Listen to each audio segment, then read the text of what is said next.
We're putting you through to a volunteer now. Samaritans, can I help you? Hello, my name is Howie. Sorry, I didn't catch your name. Howie, my name is Howie. Hello, Howie. I'm disabled with a brain injury. Mm-hmm. So I'm antisocial, offensive and unpleasant. Mm-hmm. And I'm abusing my guardian.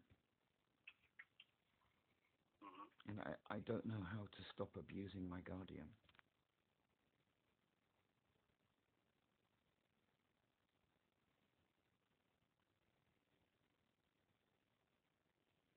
That's the reason I'm phoning up the Samaritans, because I'm an abusive person.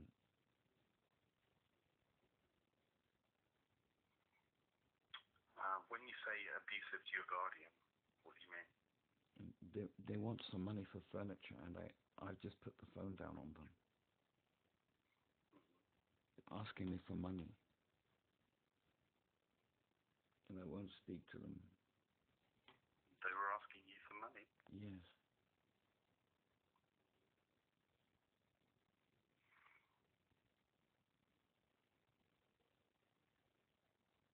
What makes you feel that you were abusive?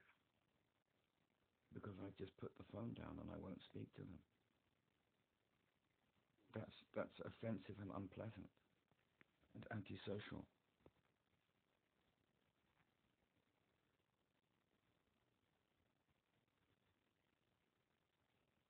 And also it makes me a child abuser. In what respect? The guardian is the only way to prevent my children from being abused. And if I break my relationship with my guardian, it means that I'm raping my own children.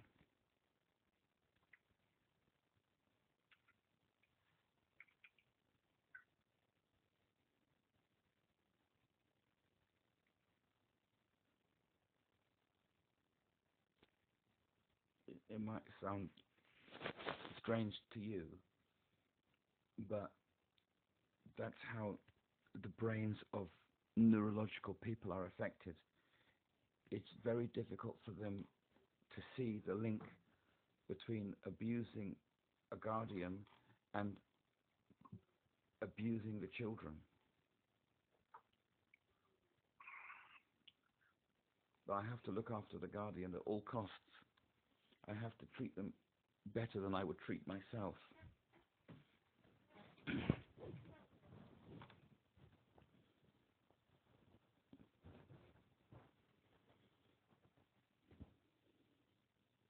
But I find it very difficult to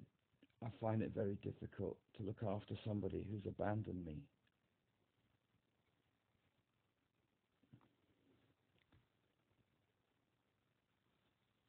If I was living with them on a daily basis, it would be different. But I've seen them maybe once every 3 weeks for the last 6 months. So in 6 months, I've seen them maybe 9 times, 9 or 10 times only. That's not, and in reality, I should have seen them maybe 170 times on a daily basis. That's half a year. Is that 170 days? Something like that? Who are you speaking about now? My guardian. Where did children come into this? The government abducted my children and told me if I don't have a guardian, they can't come home. So I got a guardian, but I can't work with my guardian because of my neurological disability. I'm so offensive and unpleasant that it causes them to have a mental breakdown and to abandon me.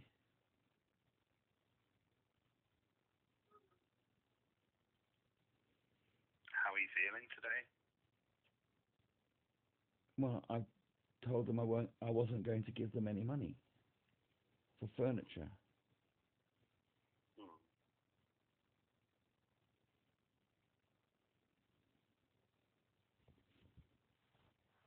which makes me into a perpetrator, a child abuser.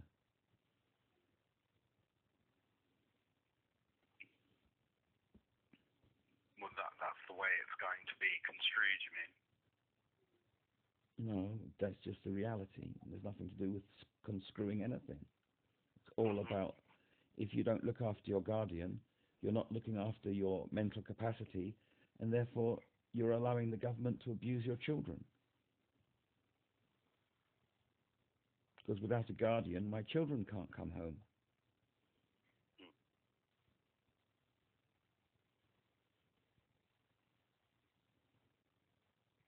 What are your options? Well, I have to phone them back and agree to give them the money they need. But I don't feel comfortable about giving them money. I don't feel that they spend it wisely.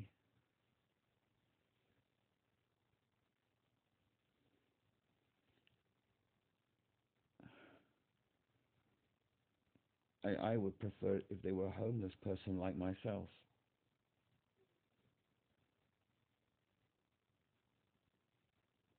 You're homeless? Yeah.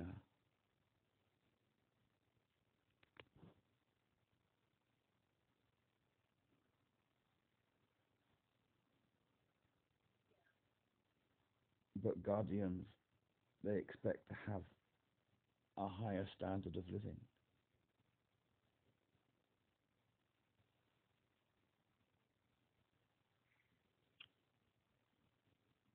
What do you mean by that? Well, they can't expect to be homeless. So I'm forced against my free will to live with my guardian in a dwelling which causes me to have seizures. If I was homeless on the street, I would have less seizures.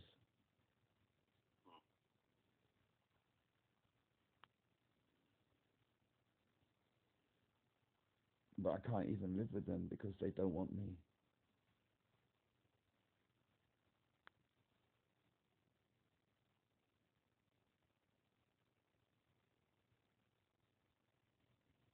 Which means they can't even be a proper guardian. How can they represent my will unless they see me on a daily basis? I might as well be a stranger.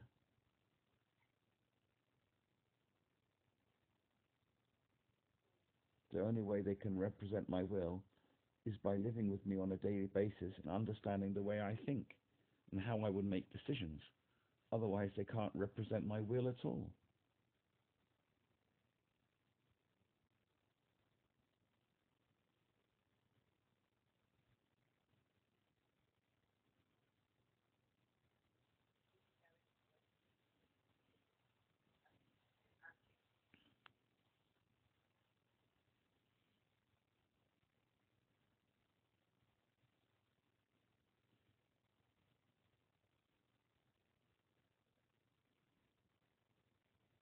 What would be the best thing for you to talk about?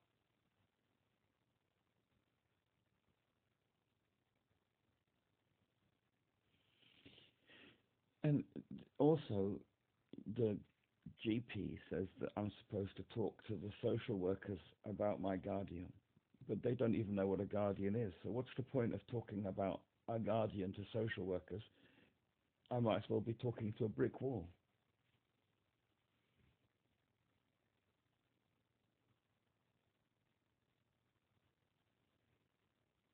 There's nobody to speak to about guardians. Nobody at all. I mean, like, I can talk to you, but I'm saying that there's nobody with any kind of expertise whatsoever. And when I try to talk to experts, they don't even know what a guardian is. They've got a totally different understanding of what a guardian does. They don't seem to understand. Classically, a guardian is somebody who looks after the patient. But I don't need a guardian to look after me. I need a guardian that I look after. Because a guardian is somebody that maintains my mental capacity. So that means that I have to look after them, because if I don't look after them, my mental capacity is not being maintained.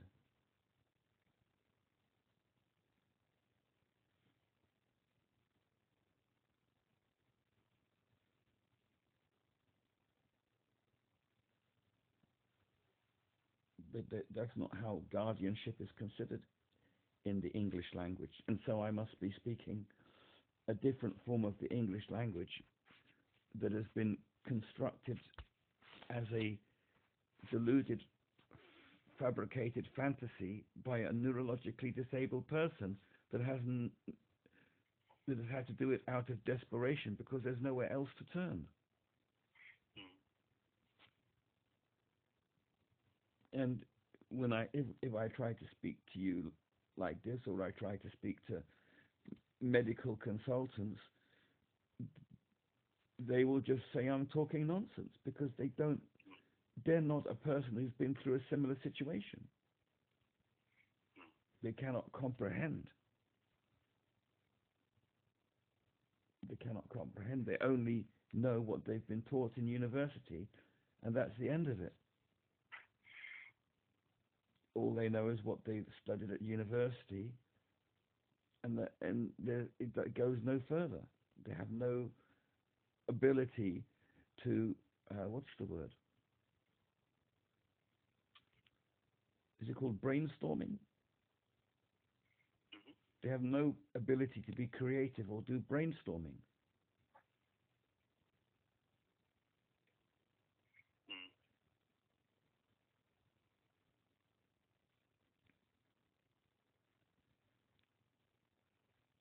They're very rigid and narrow.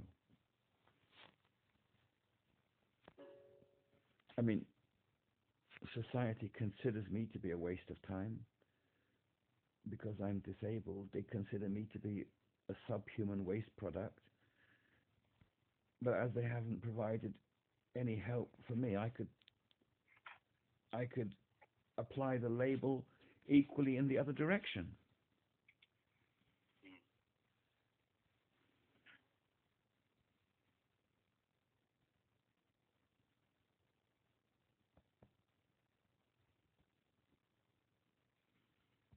There's no services whatsoever to assist people without mental capacity deal with their guardians.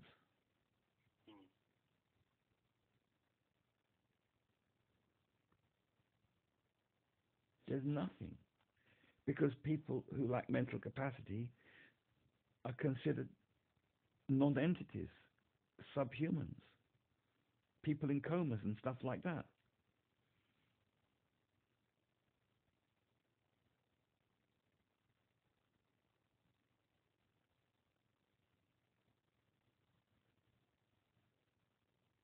Sounds like you've got a lot going on at the Yeah, moment. it's a very dark place. I mean, dark in terms of one cannot see any kind of pathway, any kind of clear pathway. It's like I'm pathfinding in the dark.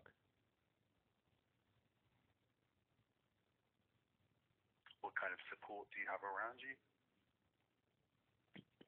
I got the guardian, but they don't even want to see me. They just want money.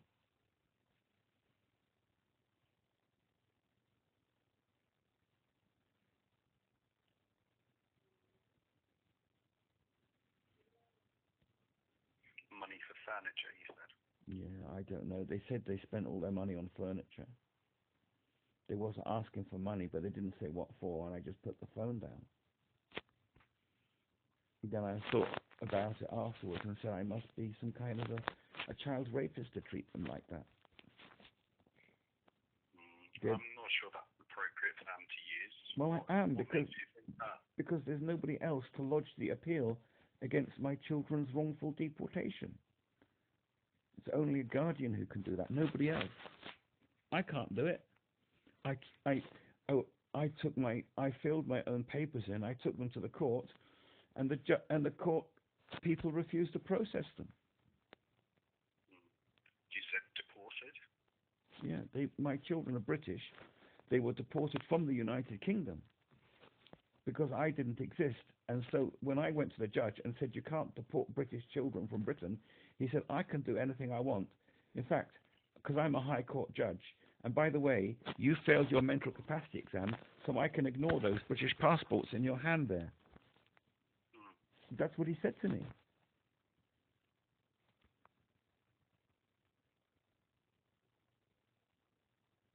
That is what I was told. And if I didn't have a guardian, then that's what I can expect for my life. That's how my children can be expected to be treated.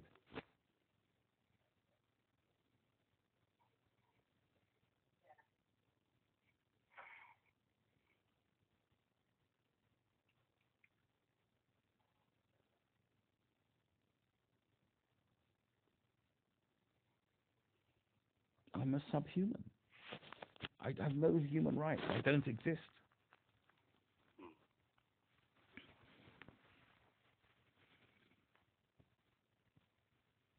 It's hard enough being a brain-injured person without having your children wrongfully deported.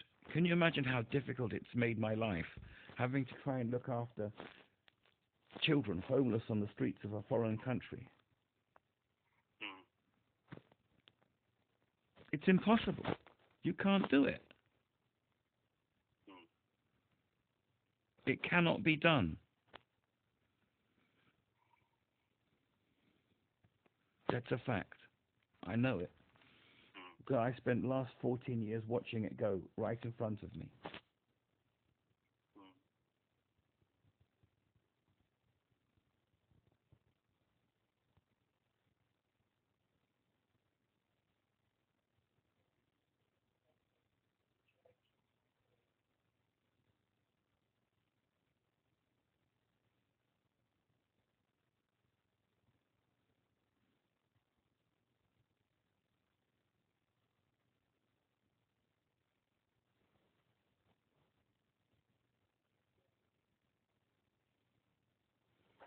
I just don't feel good about giving money to this person.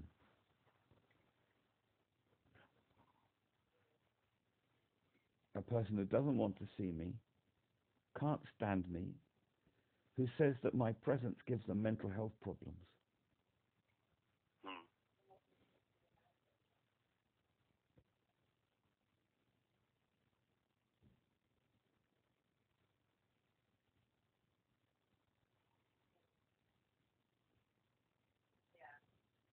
I don't feel,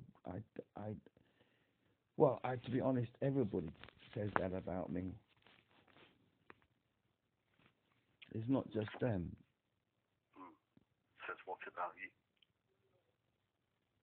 you? But the problem is just that I have to do it. I have to do it. I got no choice. Absolutely no choice whatsoever.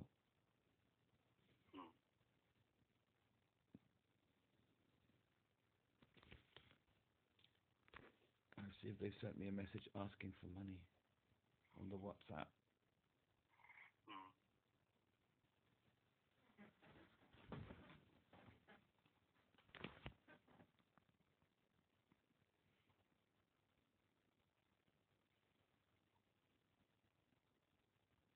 Yeah, they sent a message. They want £300. £300.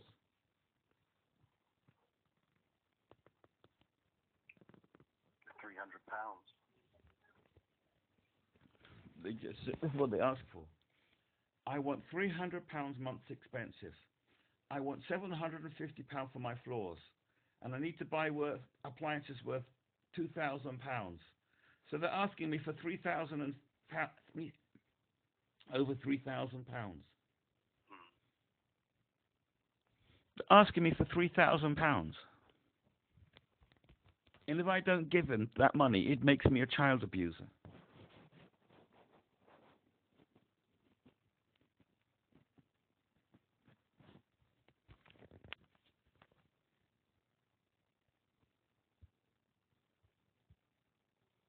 This is what I object to.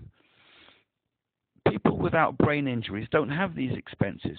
People without brain injuries don't have to have guardians. So I object. Why should I have these extra expenses just because I'm disabled?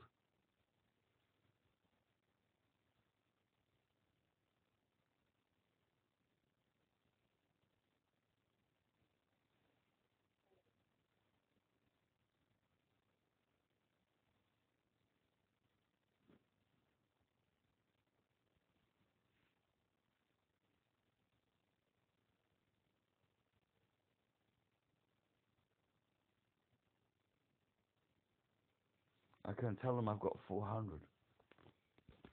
That's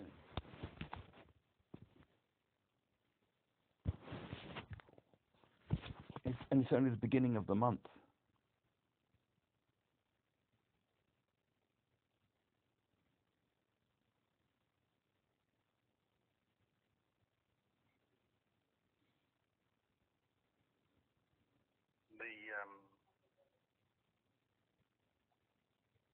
Is there a complaints procedure for this?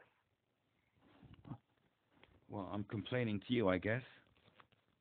In terms of, it must be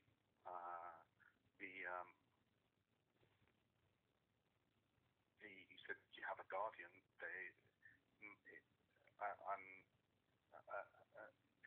Are they part of a legal professional framework?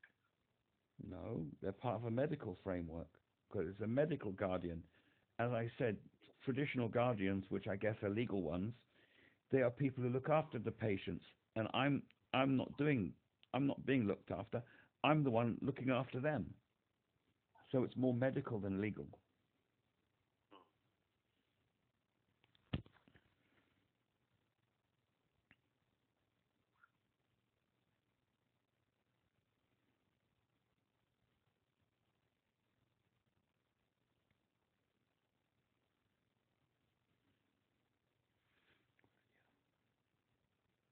So when you say a guardian, are they a relation of yours, or are they,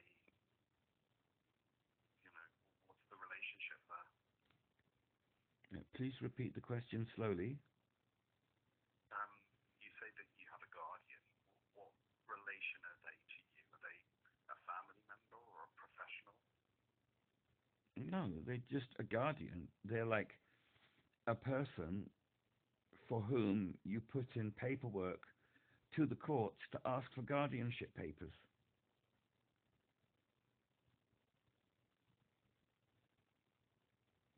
It means that if I'm trying to communicate with a judge or a court and they don't understand me, then the guardian can help with that communication. If they can be bothered, to be honest. I don't think my guardian would be bothered.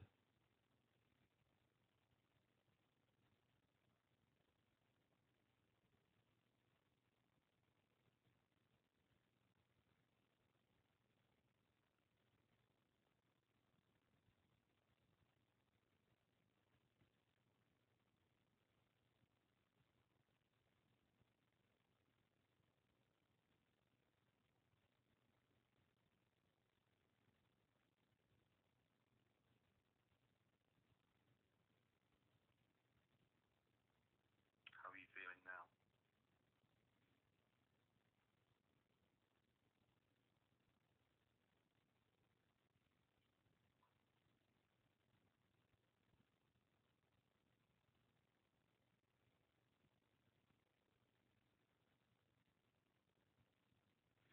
I sent them a message. I said, I've barely £400. Will you accept this until the 25th? And I need signed receipts so I can recoup the costs. I say on 25th, I can add 1,500. I can hopefully add.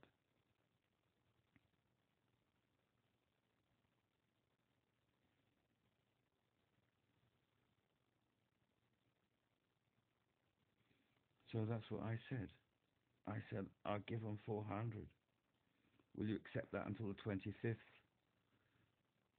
I need signed receipts so I can recoup the costs. On the 25th, I can hopefully give you another 1,500. And then some more the following.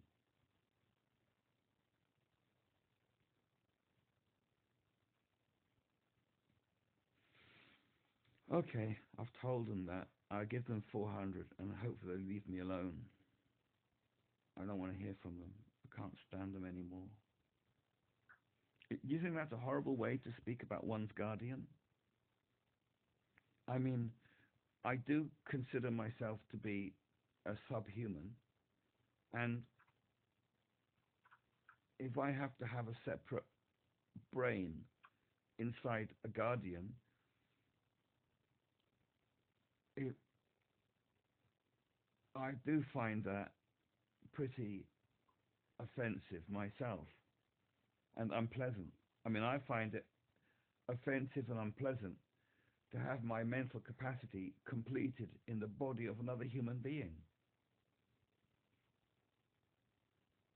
That's the way people describe me, but I would also describe my guardian relationship in the same way, offensive and unpleasant. My MP said I'm offensive and unpleasant. They imposed a guardianship on me by their parliamentary laws, and I consider their parliamentary laws and the guardian also offensive and unpleasant.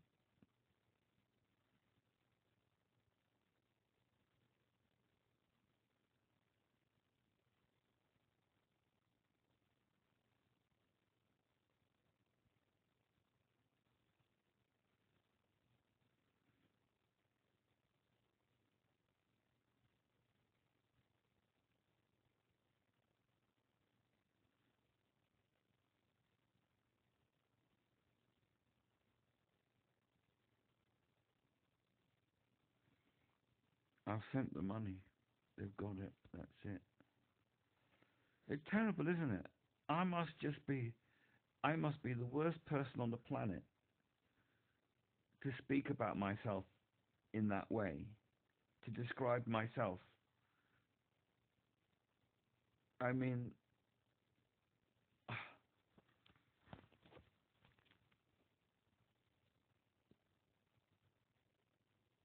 I don't know.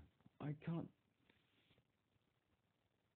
It's very, very difficult to accept oneself as being a subhuman.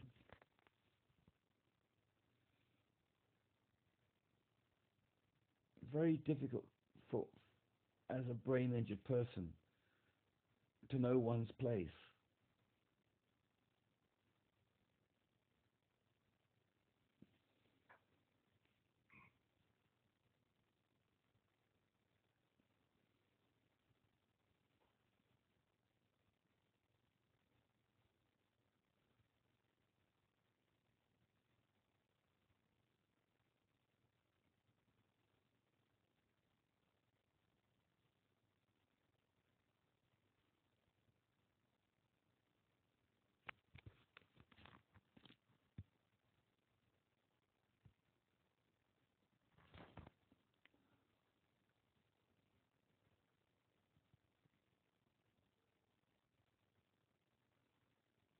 What have you got planned for the rest of the day? I'm going to church.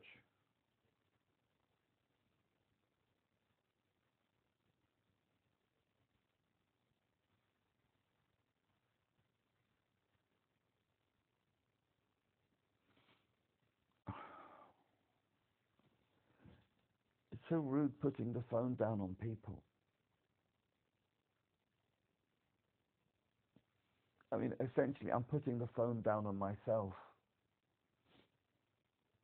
If my guardian is the person who's completing my own mental capacity and I put the phone down, that's the equivalent of cutting off my own head.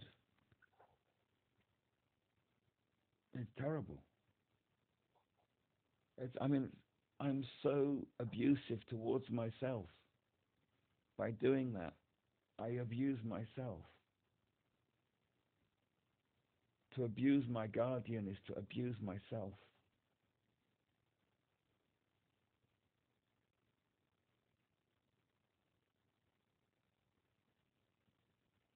A person who's got mental capacity can abuse anybody as just somebody else. But if you abuse your guardian, that's a very different matter. Because we're united in one body. One body, two brains. Or a brain and a half. I don't know. one body plus a half, and another body who's an individual who's sharing their part of their brain with somebody to be their mental capacity. And it's very hard to work out who are the individuals in this relationship. Thank you very much for speaking with me. You're very welcome. Bye-bye.